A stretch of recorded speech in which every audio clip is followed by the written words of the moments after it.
I like to eat, eat, eat, eat, eat, eat, eat, eat, eat. Mapapa, I like to eat na kita kay finally ang Minute Burger na anadyo dinhi sa Yati Liloan. Taud-taud na jud ko nag-cravings aning Minute Burger kaso nga kay layo man sila pero karon manggani kay duol na jud kaayo. Daghan day kini sa mga affordable o mga premium burgers na buy one take one ug naapoy mga drinks. Way back ato nagsugod pa ko being a content creator, mo jud niya mong salu-saluan pirmi ang kaning Minute Burger. Kay grabe naman jud kay kasulit kay again buy one take one niyang ilang mga burgers and then guaranteed good sad siya na lami. Ug karon nga officially open na gyud ang branch dinhi sa Yati Liloan, Cebu. So anytime pwede na kita makakaon. And good news puhon ilan yang sudlon ang kaning mga delivery online so at least man lang kung nata sa balay makakaon gihapon ta. Ug so ay pagduha-duha nipalit din ko sa ilahang one of the best seller kaning ilang steak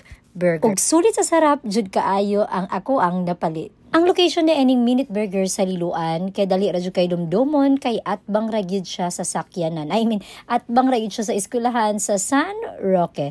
So sa pagipaabot nimo, ari na ta sa Minute Burger Liloan ug ayaw kalimot sa pag-share sa ato ang video kay mamili ta og 3 ka lucky sharers sa atong pa-premyo ug makatilaw sa atong pa-burger.